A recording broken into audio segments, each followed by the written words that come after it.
భక్తుణ్ణి రక్షించుకోవడానికి ఈశ్వరుడు జోక్యం చేసుకుంటాడు. ఆయన ఎలా జోక్యం చేసుకుంటాడో మనకి తెలియదు.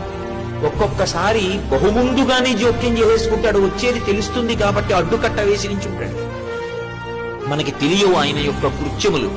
భక్తుణ్ణి మాత్రం ఆదుకుని తీరుతాడు ఈశ్వరుడు. నన్ను నమ్మండి అంతే, అంతకన్నా నేను చెప్పలేను.